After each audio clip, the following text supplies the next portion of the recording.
it all gets back to wasting time and being afraid. And what are you afraid of? I mean, there's nothing to be afraid of.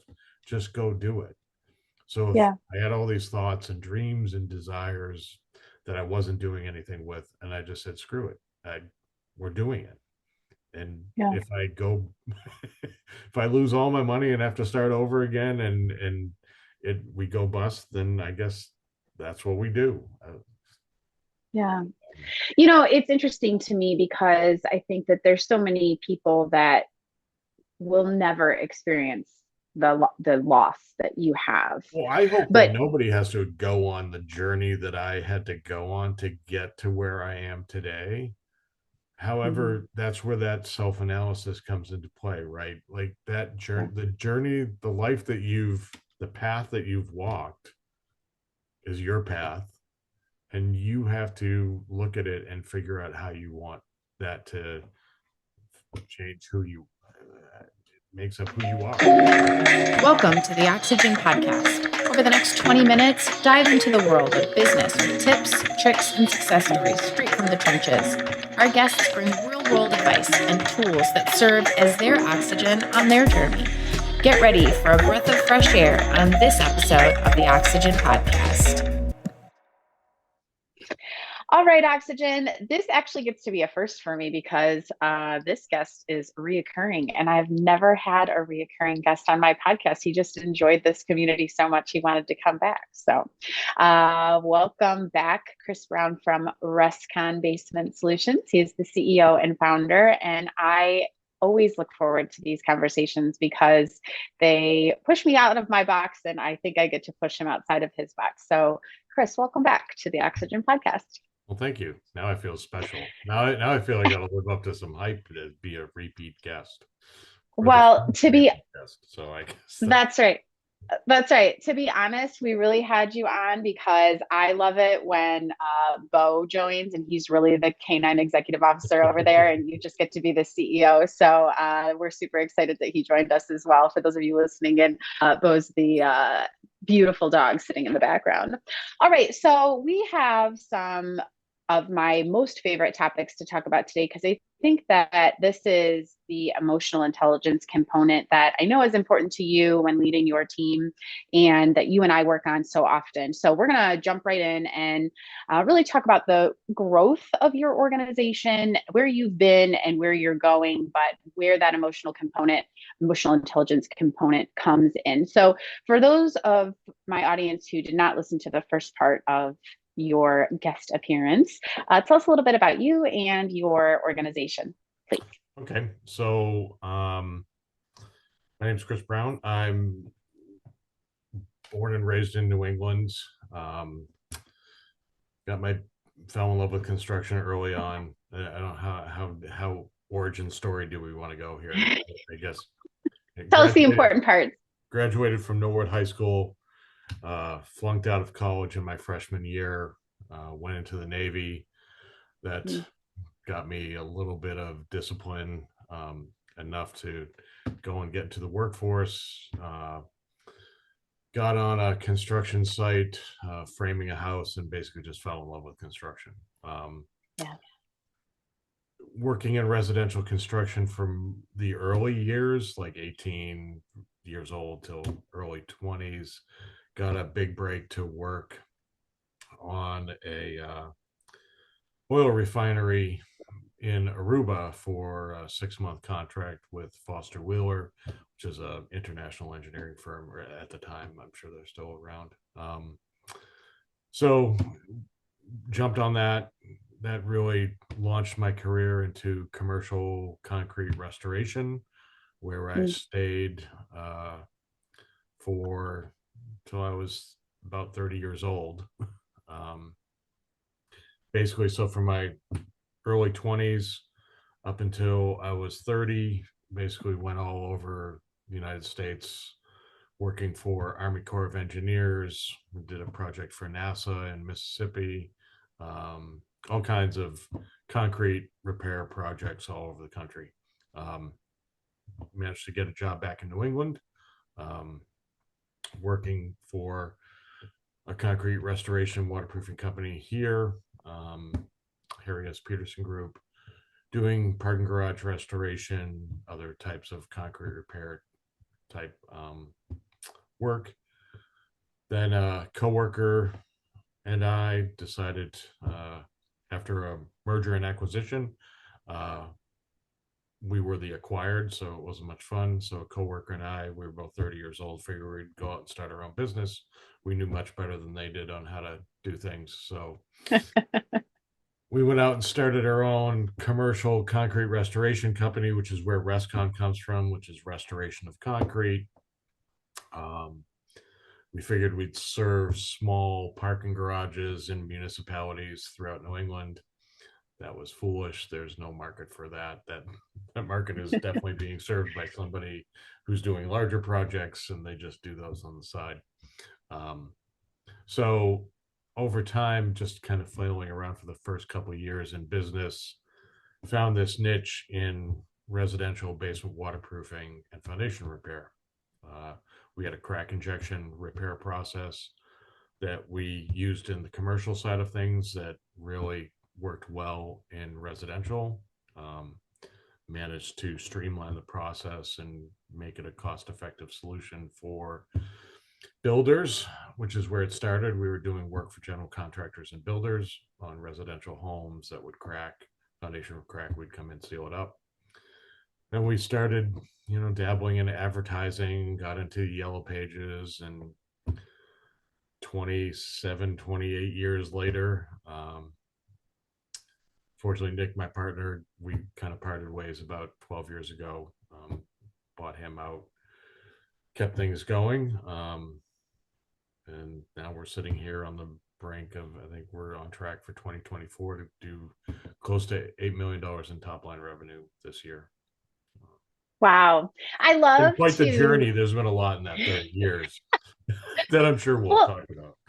well, it's interesting. I love that you're willing to talk about all the places that you've been, because I know that even for myself, all these years into business, it doesn't look from the outside to a lot of people like it's a trudge. Only people who have really been in business understand it's not easy. And you've tried a lot of things, even like you said, you thought you were going to work in concrete restoration and parking garages. That's not even anywhere on the radar of where your success is now.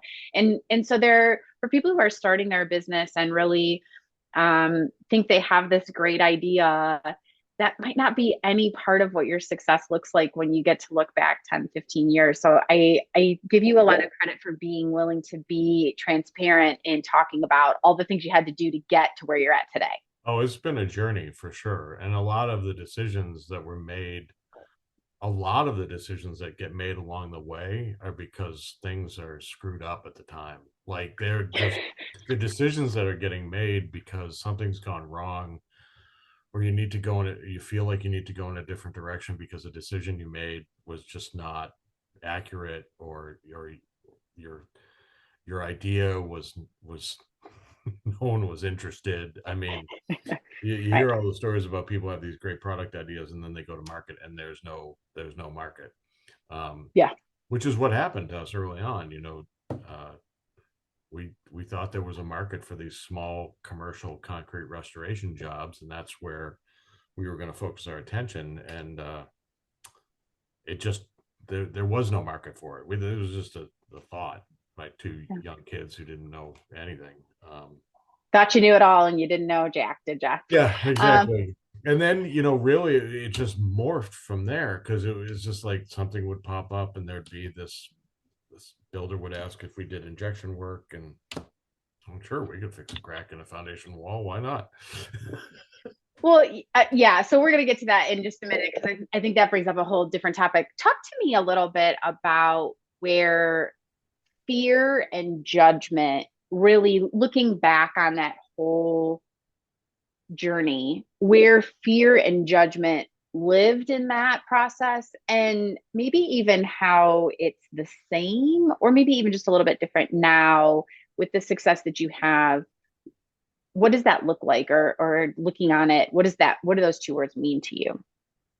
So I think I'll tackle each one of them separately. So judgment, So let's talk about Judgment, because Judgment, when I talk about the progression of the company from its founding to where it is today, there was this transition period that we kind of skip over, which is that transition from commercial, heavily commercial and focused on commercial, to being what we are today, which is 95% residential. Um, Mhm. and the judgment factor there is, in most industries, commercial work is seen as more prestigious, or companies that work in the commercial space or do business to business are seen as more prestigious than contractors who work in the residential space. Yeah. So there's a level of comfort that you have to obtain in making that transition, that you're going to give up the vanity associated with being a commercial contractor and lean into being a residential contractor. And that was challenging. I mean, for both Nick and I, we commercial was who we were. I mean, that was our identity. That's who we were. We took a lot of pride in that. Um, how much of it was vanity, it's hard to know. I mean, I Yeah. don't know. Yeah. But what what helped me from a judgment standpoint was understanding why residential resonated with me so much more than commercial. And that had to do with the impact you were having on people. So for me now, today, after all these years, it's all about people, whether it be staff, clients, vendors. It's all about those relationships, and what you're doing to impact them and maintain them and keep them positive, and create this culture around the work that you do that resonates with people and makes people happy. Yeah. And want to work with you. Right. So um I think once I really got once I started feeling the comfort that comes with providing these services directly to consumers, and forget the residential commercial bullshit, of just really focusing on the fact that we're able to deliver our services directly to consumers and impact people's lives in a real way. That became so valuable. The commercial residential kind of uh, tag didn't Mhm. matter anymore. It was so valuable. What we were doing felt so valuable. So that who cares about the judgment? It doesn't matter to me anymore. Yeah, that's a hard piece that a lot of people lose track of, I think, very frequently. And I think we do it multiple times even throughout our careers, and it takes somebody to have the conversation with, to, hey, what's the end result, right? What are we trying to do at the end? And I think even from a popular standpoint, Simon Sinek talks about it. He's got a really Yeah. popular TED talk that I'm sure resonates with people. But what is it that you want in the end? And then being able to walk backwards. And if you can't do it internally with yourself, find somebody that can walk you back. And I think, again, it happens to touch you multiple times throughout your career. Like, you have to revisit it. Would you agree? Absolutely. Certainly, Yeah. because I think, especially as you grow and the company starts changing, you need to know why you're doing it, like, because it's Yeah. not easy. And I found, at least for me in my life, um making decisions based purely on money never really motivate me enough. Yeah. uh, there's got to be more to it. So when you really start focusing on people and staff, you know if we grow and get bigger, then the services that we provide can be delivered to more people on a larger scale, and I can have a better direct impact on my staff and their lives and the work environment that they live in. One of the things I try to be now is the best paying employer in our area, in our industry, um, Yeah. as a way to fulfill that kind of goal and objective. But those are things that I think you have to revisit along the way. Like Yeah. why are you, we were stuck at $2 million forever. Like oh man, it seemed like forever. But well, why do you even want to get to 8, 10, 20? Like why? Yeah. Judgment, or is it vanity? Is it being able to walk into a room and say my top line revenue is 20 million? That's great until you realize that no one gives a shit. Like, top line revenue is just a number, doesn't mean anything. It could be no margin, yeah, right? Exactly. if you don't have any profitability associated with that, you're really not doing much.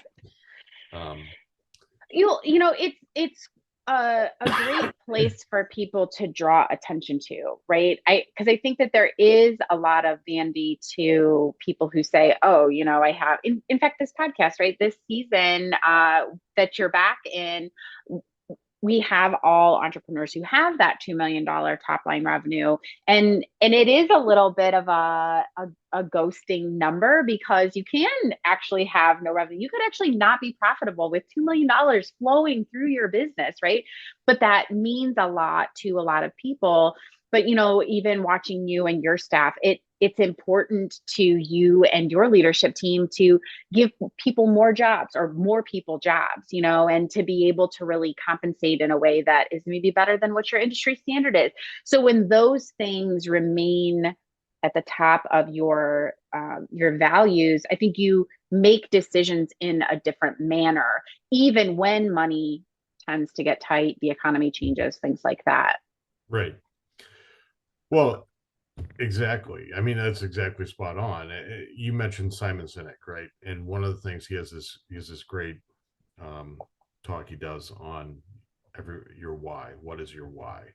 Yeah.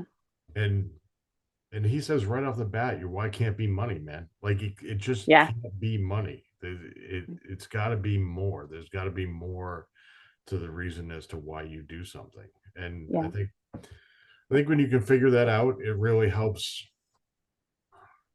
It helps you in a couple ways. One being it really allows you to determine what your mission is, what you're trying to accomplish, and it helps you be able to describe that to other people to see if it resonates with them.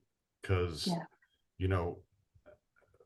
a lot of what we do is hard physical work, and a guy out there digging trenches all day long in the summer in 100-degree heat, putting in drainage pipe around your house,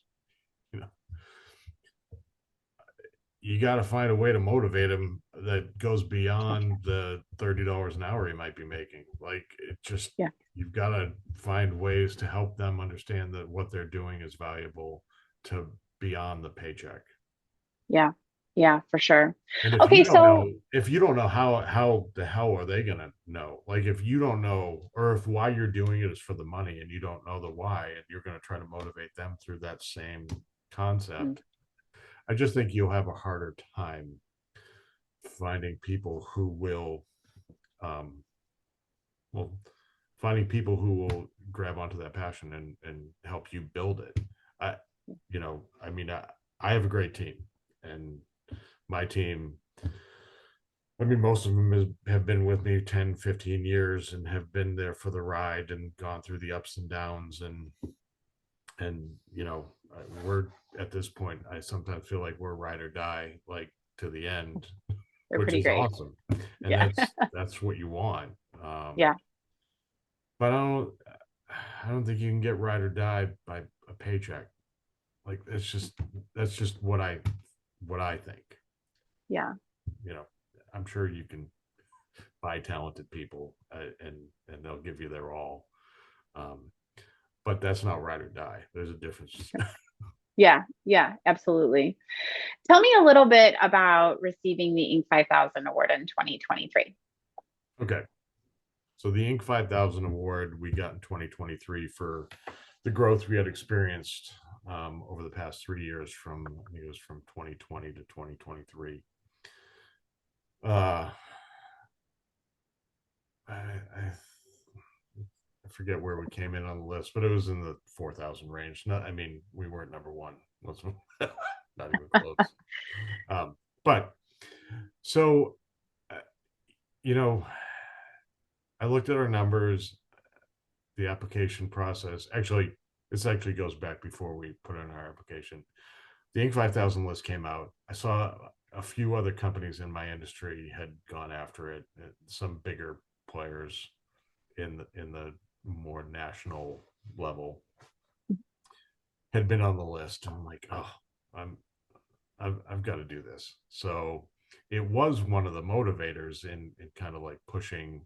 Let's see what we can do in growing.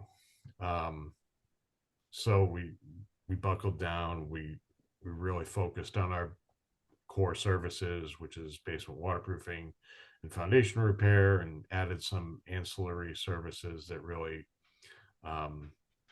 complemented those. And we managed to squeak in at, like, I think it was 80+% over that 3-year period, which I knew was just enough to get us on the list. So I went through the application process. So tell me what it means to have an outside company take a look at your books and say, hey, by the way, you made it.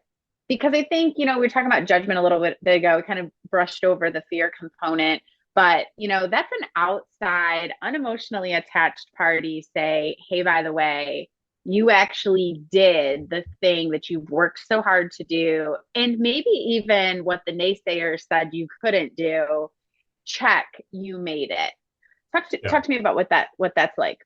So certainly validating, right? I mean, so to make this list is validating in that sense. This third party looking at your financials, they have to be certified by a CPA. So, you can't fudge the numbers, which is great. But again, they're only looking at top line revenue. So sure, there's that. But it was very validating. So for me, most of the validation you get in any of this is either through your family or friends or parents, and trying to get them to say, oh, look at you, good job.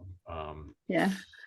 and not, it's rare that the industry recognizes you, especially in contracting. Like, it's kind of cutthroat in what we do, so that doesn't happen at all. There's not a lot of associations that are, hey, submit an application. Attaboy. Yeah. Oh, you're the best. Yeah. So in that regard, it was nice to be able to, hold up the award and be like, see, we did something. We're things are happening for us. So it was validating in that sense. It was it felt nice to have somebody else put us on a list and say we were worth it, or we were doing a good job. Yeah, very visual for your team. Yeah, very good for them. I think it validated them a lot.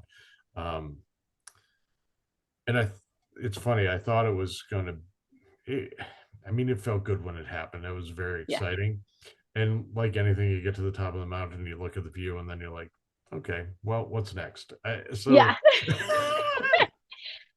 Yeah, I think that's when we were talking about this process, as you were going through it, it really is interesting when you work so hard to receive something like that. And the external validation, I think ironically comes when you've gotten to this multiple $1 million company. We all talk really openly about the fact that numbers over $2 million really do tend to be the bigger reach, right?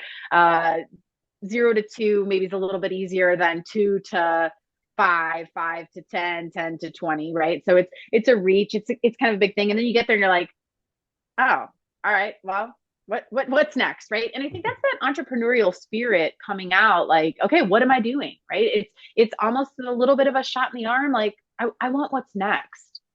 Yeah. Well, and that is that entrepreneur in you, right? That's always pushing to be like, okay, that was great, now what? Yeah.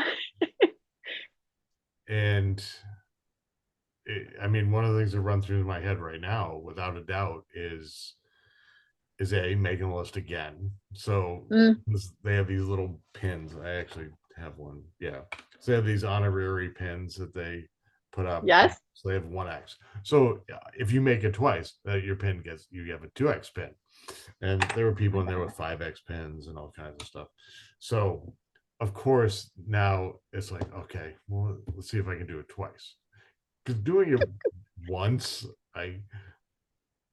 you know, twice is going to be a little bit more challenging because as the numbers Yeah. grow, it becomes harder and harder.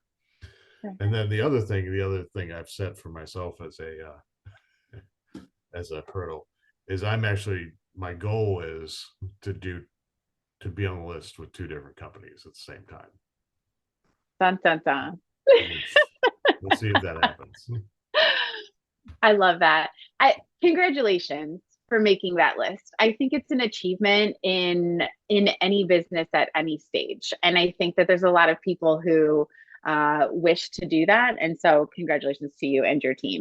And I think it is, again, it's that journey to the top that is never a straight line, right? Like we don't realize that we get somewhere and we're like, all right, darn it, we got to go again, right?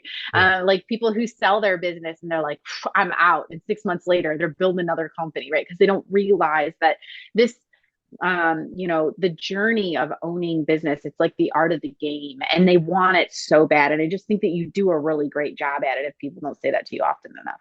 Well, thank you. But So I really want to get a chance to talk a little bit about the maybe more in depth about the emotional intelligence journey that you are really good at. So talk to me a little bit about, where you're at today and maybe the acknowledgement of how previous versions of you maybe weren't ready to run a company that is rapidly growing today, that has more team members than it has ever had before, is servicing more customers and running at an ultimate capacity than it ever has before.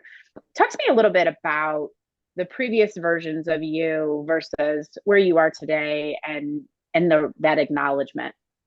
previous versions of me, well, The shadow there version. have been some bad ones. So Okay. I think, one of the things that I think is very important is to be able to analyze yourself, to really be able to look at yourself and be critical in a constructive way, not a damaging way, but that exists too. I mean, to a degree. Sure. Sure. And take action and do something about it.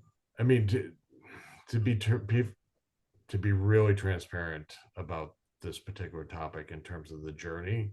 I mean, I can't talk about my journey without talking about my battle with alcohol. I mean, there was a period of almost 10 years where it was a battle for me, to the point I became an alcoholic, and I cannot drink anymore. And I've been sober for 6 years, and it has been instrumental in my ability to be a kid again and treat this like I was when I was 30 and be excited and motivated, and everything's new and in front of me and in terms of what's happening.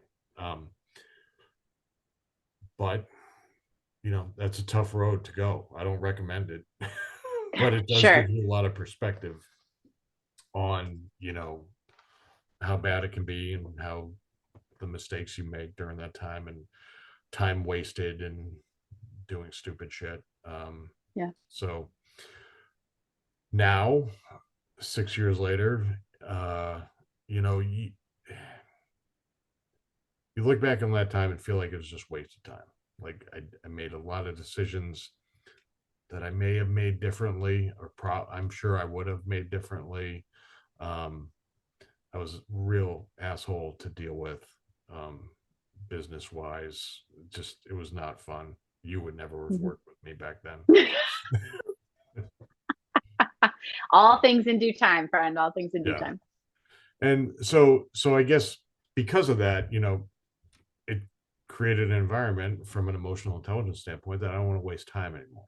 Like time is too valuable to be wasted sitting around, drinking, doing nothing like that. Yeah. That's not how I want to spend my time. Yeah. So that was really transformative, changed me in a very real way. But took a while to get there. So, fail fast, I guess is my my suggestion there. If you can fail fast, that's great. I got really sick of being stuck at $2 million. We were stuck at $2 million for a long time. And I felt like we were just doing nothing. We were treading water. Nothing was really changing. We had made some poor decisions regarding product line. We got into basement finishing and remodeling, thinking that that was going to be a solution to some of our challenges for growth and revenue, and that just turned into a dog, and that was an awful decision that also went on for way too long. So again, if you're going to fail fast. That took 6+ years to unravel. 6 years seems to be your number, man. Right, yeah, 6 to 10 years. So hopefully, so anyways, I stopped drinking. I got rid of basement finishing and remodeling, which at the time accounted for half of our revenue, which was still stuck at that 2.4. I think the highest we got was 2.4. By getting rid of finishing and remodeling, which was back in 2018, refocused on our core business, waterproofing and foundation repair, which had sunk down to just over $1 million. And within the course of, last year, we finished up at 4.2, 4.3. So in the course of 3 or almost 5 years, I think we put the last nail in us. We put the last closing documents on a finishing job was 2019, the beginning of 2019. So once we turned things around, we very quickly, shot past that $2 million mark.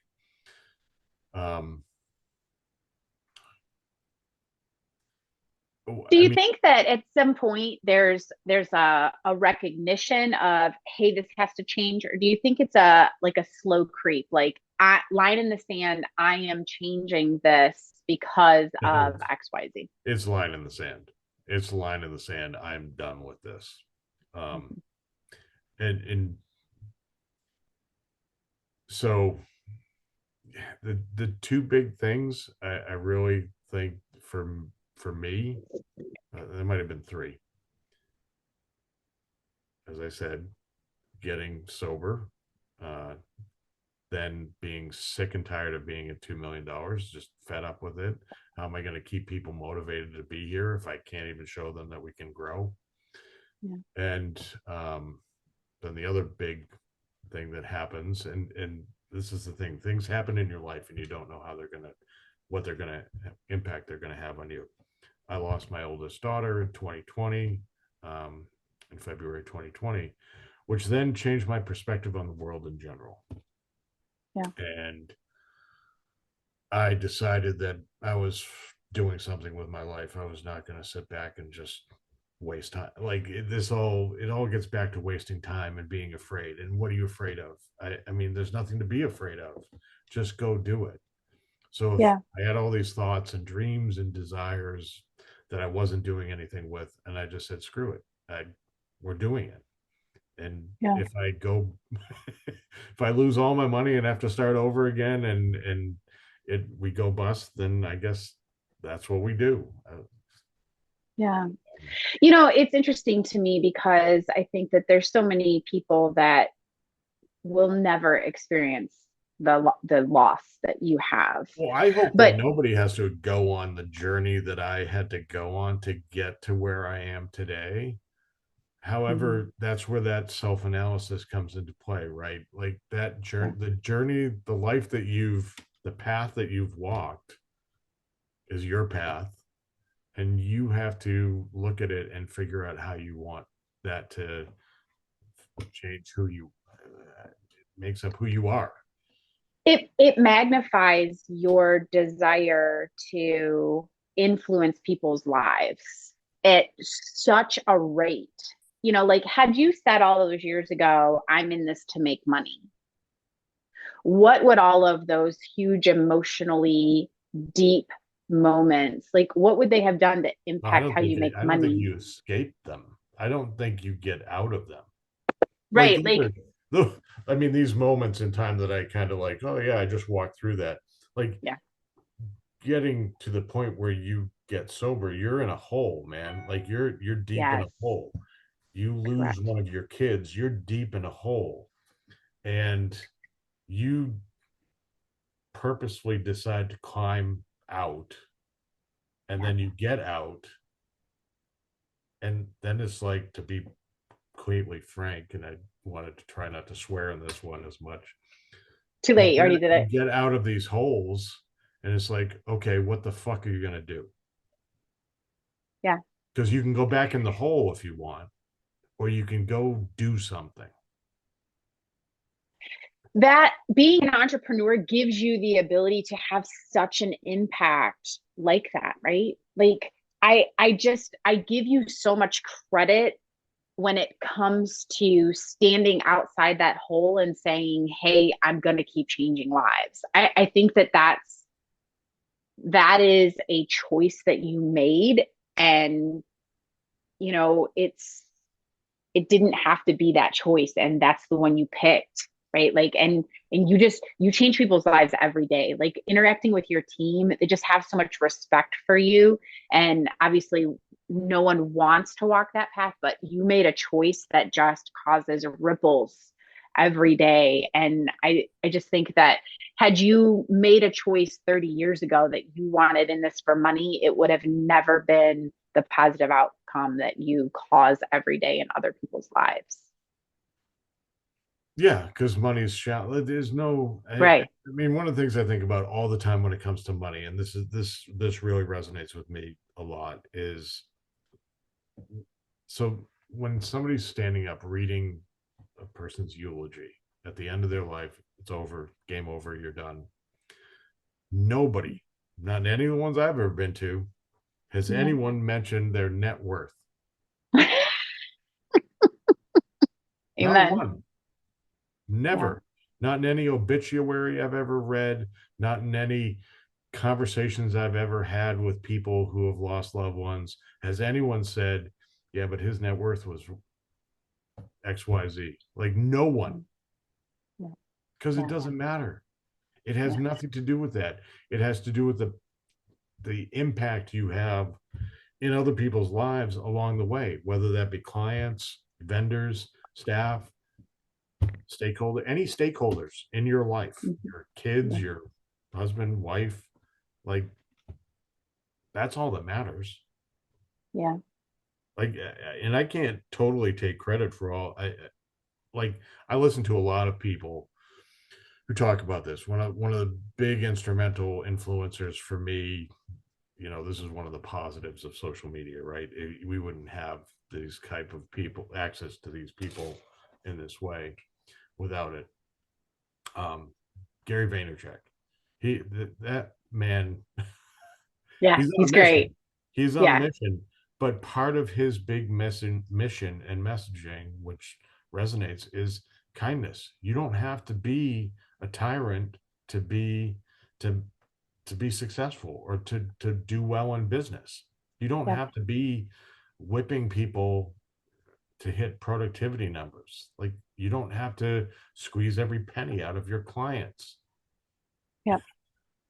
Yeah, and he's also a huge proponent of you have to be on the path, right? It's not instantaneous. And No, some of this big, heavy stuff is gonna happen to you. It almost makes you better for the journey. And I think a lot of us, you know, we don't give enough gravity when you started talking about, what got you started. And you were like, I don't know if you want to hear this. That's why we do the podcast the way we do, because people want to glaze over that. By the way, like, yeah, it took you 30 years to get to a place where you even thought that there was warrant in saying, hey, I think maybe we can do this. And then you tripped a bunch of times, right? Like there is a facade that has been built in my experience around owning a business that it's like instantaneous and it's perfect right off the bat. And we're all standing here owning businesses going, oh yeah, no, we just didn't show you all that part. Yeah, right. I mean, the thing you have to learn is that it's a marathon, not a sprint, and there is no get rich quick. I mean, Yeah.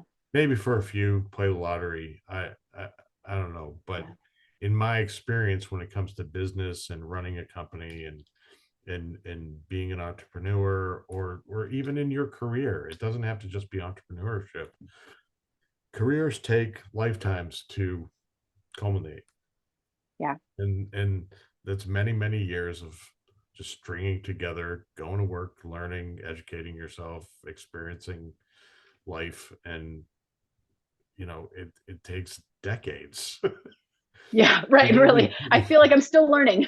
Yeah, you got to be patient. I feel like I'm learning. I've learned more. I mean, I'm 57 now, or 56, I don't even, somewhere in that area. And I feel, constantly like I feel like I know, like there's so much I don't know that you get more and more comfortable with. Well, I just don't know what I don't know.